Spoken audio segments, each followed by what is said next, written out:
This is definitely the way to go for pest control, huh?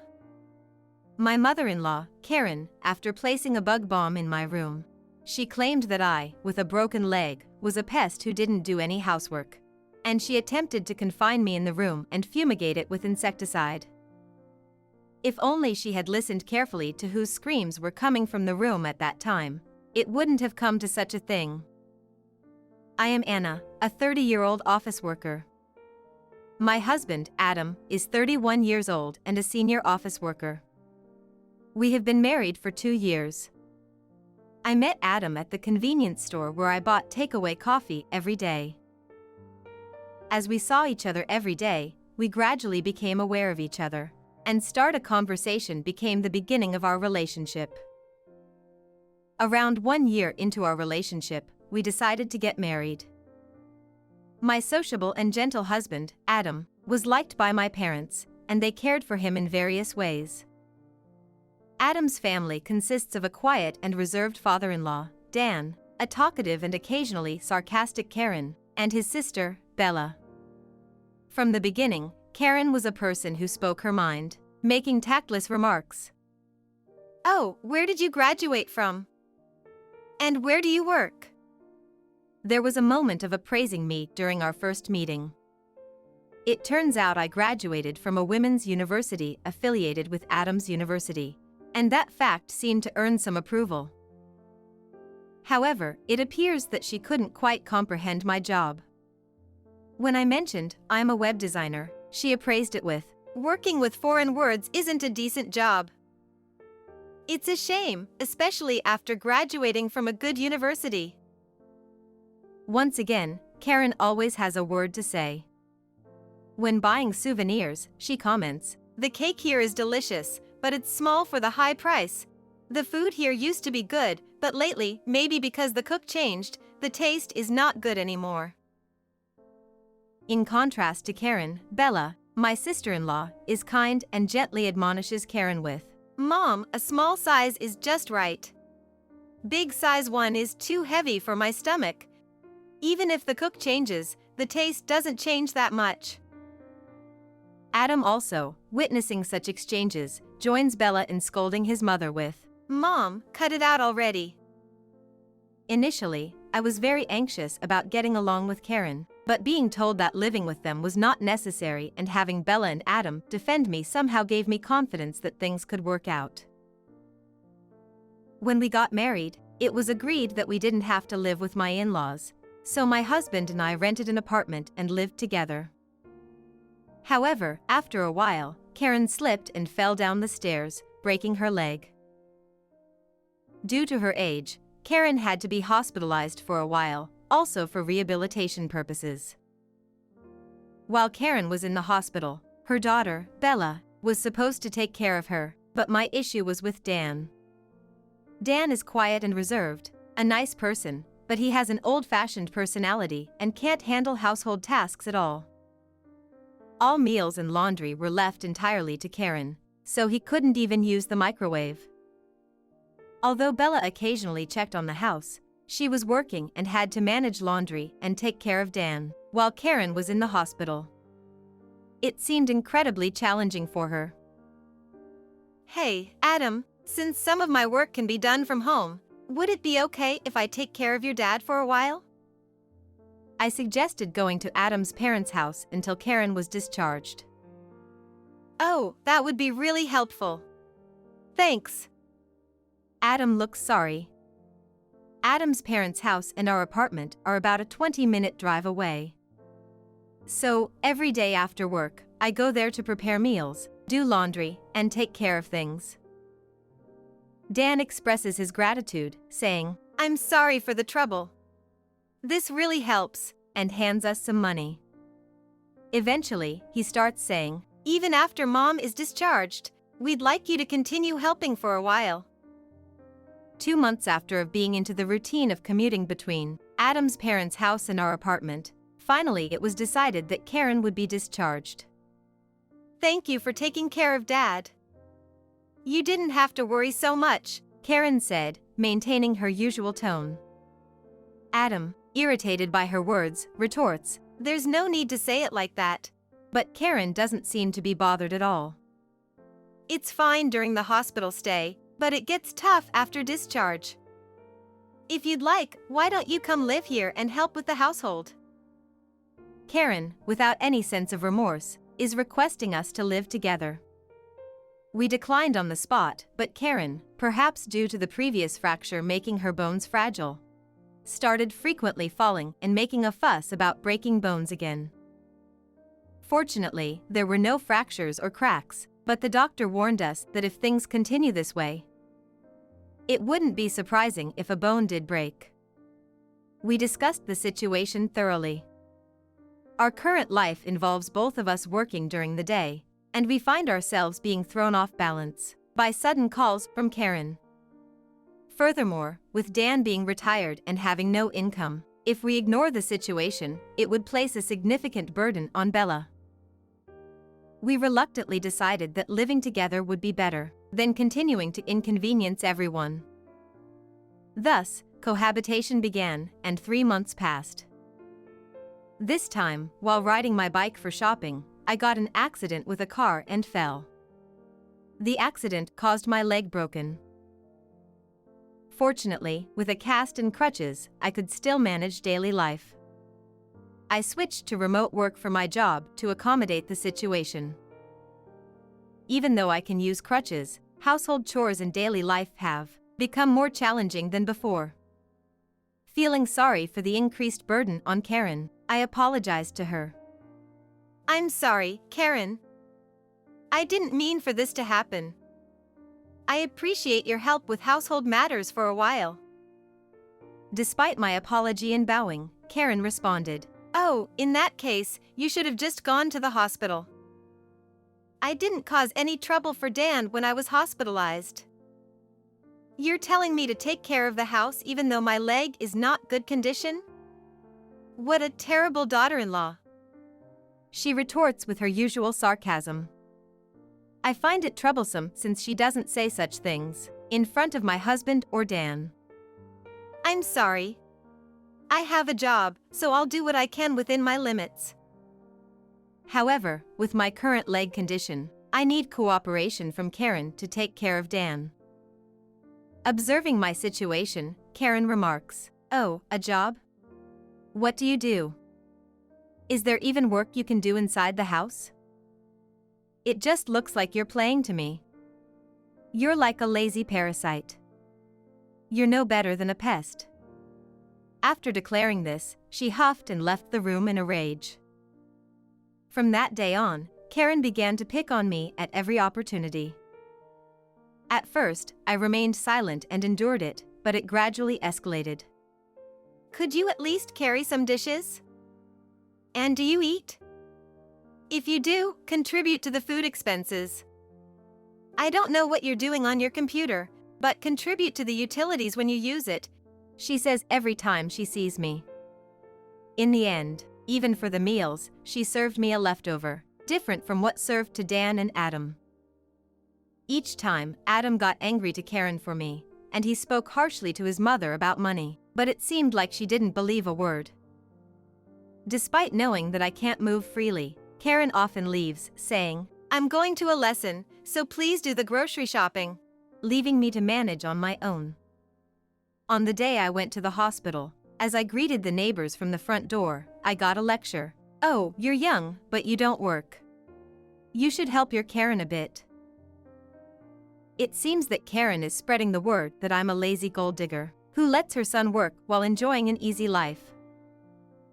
As my anger towards Karen intensified, I became disheartened by the neighbors who sided with her despite seeing my condition. Living together is impossible. If I leave, my in-laws might rely on Bella, but I've reached my limit. I had decided to endure until my leg healed, find a place, and move out. One day, Bella, my sister-in-law, came to visit our home. Dan was engrossed in a game of shogi with a neighbor in the guest room.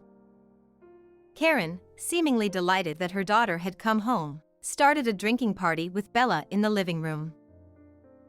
It's good that Bella has come home. Daughters are truly the best. As for my daughter-in-law Anna, she injured herself, And just because of that, she expects me to take over the household chores. She ranted on. Bella, with a slightly troubled expression, followed up with, But Anna is injured too, so it can't be helped, right? I was in the hospital just the other day due to a fracture.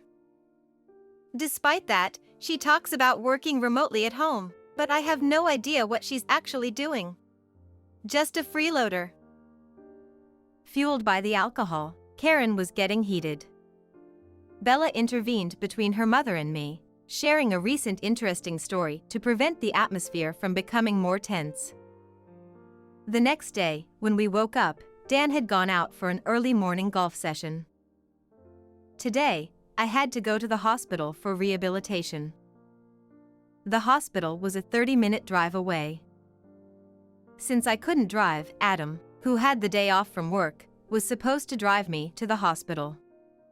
It looks like both your Karen and Bella are still sleeping, so let's not wake them up and go. Yeah, you're right. Mother, it seems like Big Sister drank quite a bit, since she came after a long time. Let's not disturb her. Saying so, we left the house by 8 a.m. When the rehabilitation at the hospital finished, it was around 11 a.m. Since Bella is here, how about going out for lunch or getting something to eat? When I suggested that, Adam responded, Yeah, that's a good idea. Anna deserves a break once in a while. Let's give Bella a call. Saying that, Adam contacted Bella's mobile phone. However, there was no sign of her answering the call. Huh? Did she go home already? She's not answering the phone. No, she should still be at home. I wonder what happened. When we returned home with suspicion, Karen was drinking tea in the living room. We're back, Karen. When I spoke, Karen was dumbfounded and her face turned pale. In the next moment, sweating and pushing aside Adam and me, Karen dashed into my room. What?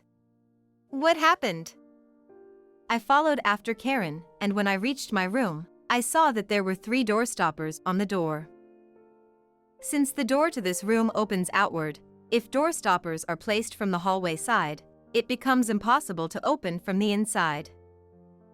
Karen, in a panicked state, removed the stoppers and forcefully opened the door. Smoke billowed out from inside. Unable to bear the stinging pain in my eyes and nose, I coughed involuntarily, and Adam quickly opened the window to ventilate the room. Come to think of it, I still can't see Bella. In the sight of Karen shouting Bella's name in a frenzy, I strained my eyes, but I couldn't see Bella inside the room.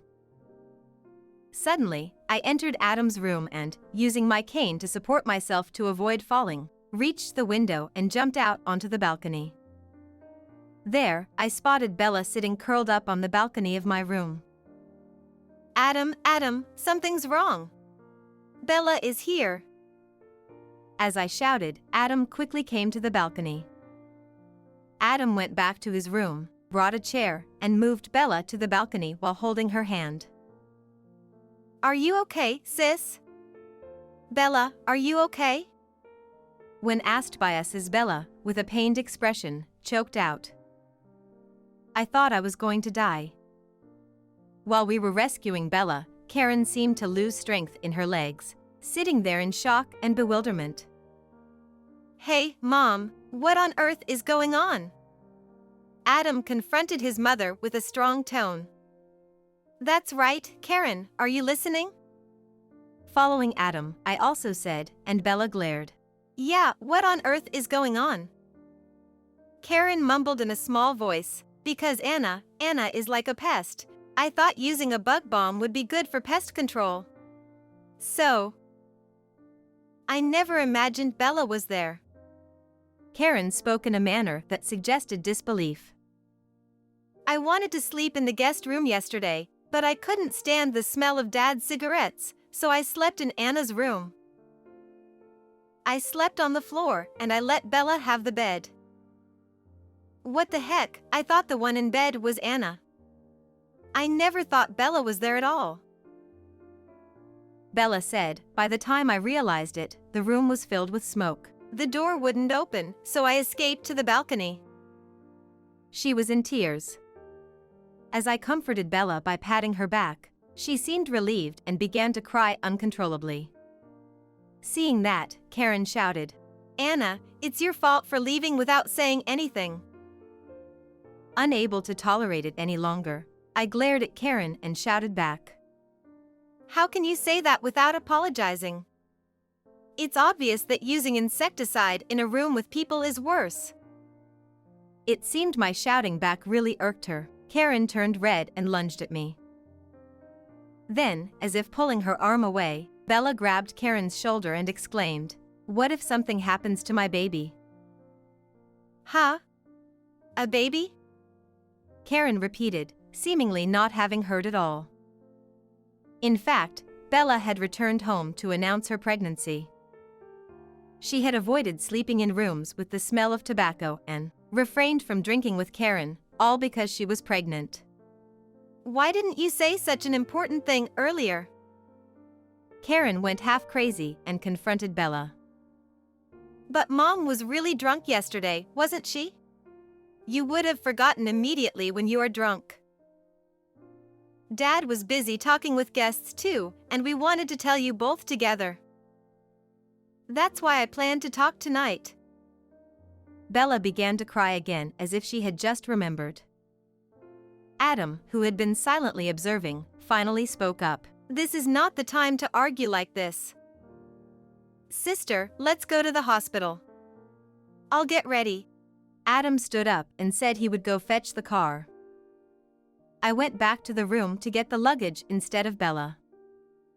It took some time with the crutch, and during that period, there was no conversation between Karen and Bella. Because of this insect woman, because of her. She continued to blame me, still insisting that it was my fault.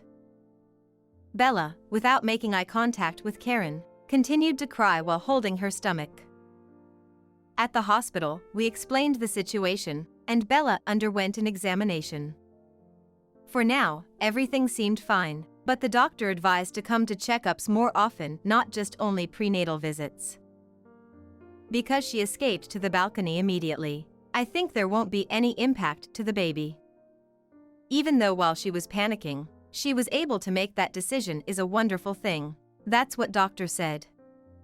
After returning home, Bella reported the results to Karen. There wasn't anything particularly abnormal at the hospital.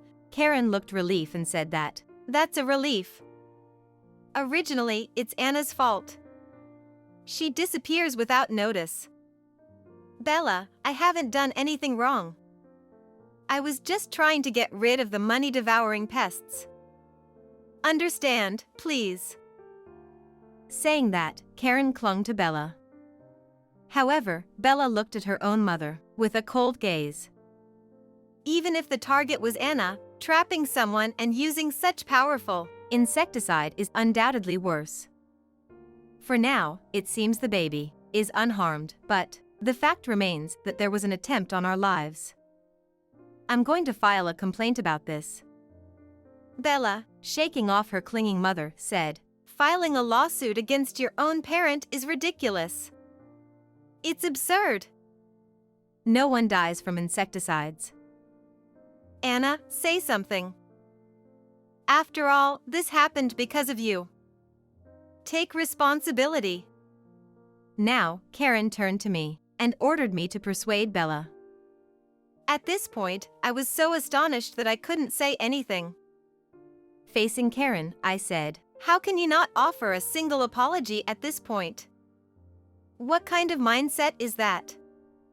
In the first place, treating people like pests and attempting to kill them with insecticide? I can't live with someone like that anymore. As I said this, Adam added, what Mom did is unforgivable. Sorry for Dad, but we're leaving.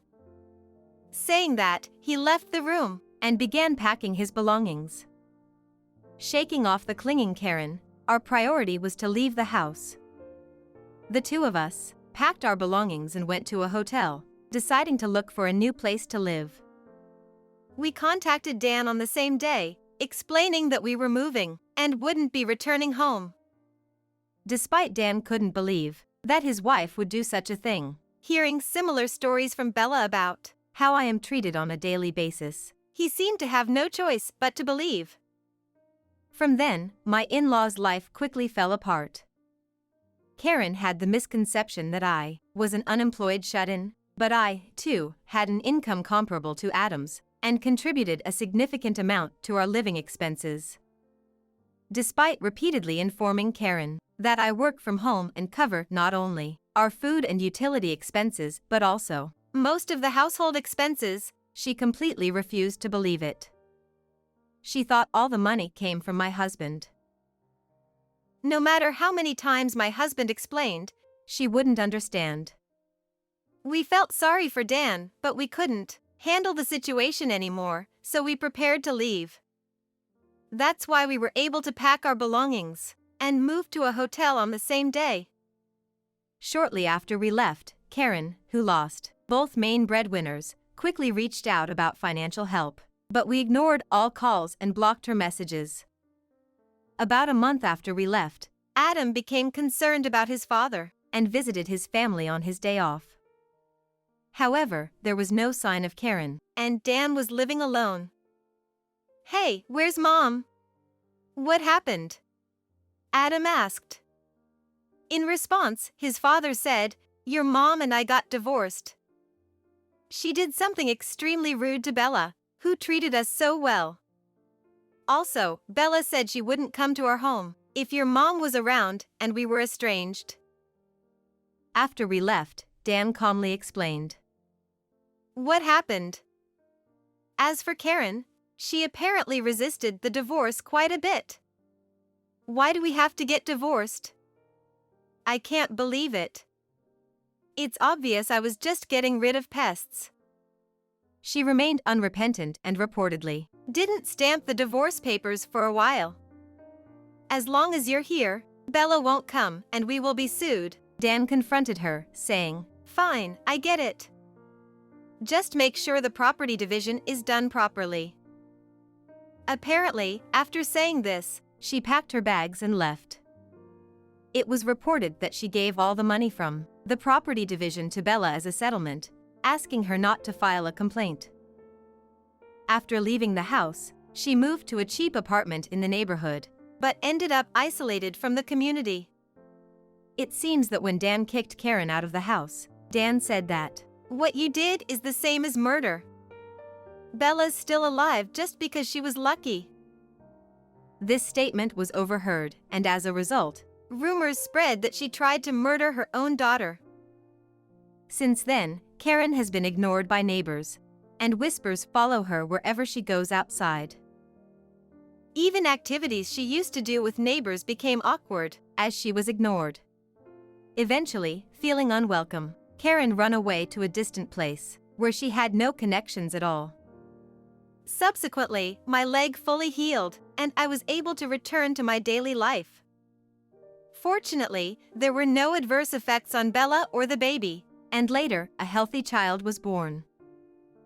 Occasionally, Bella takes the grandchild to visit her father. But it seems that Karen has not returned, and they continue to enjoy a peaceful life.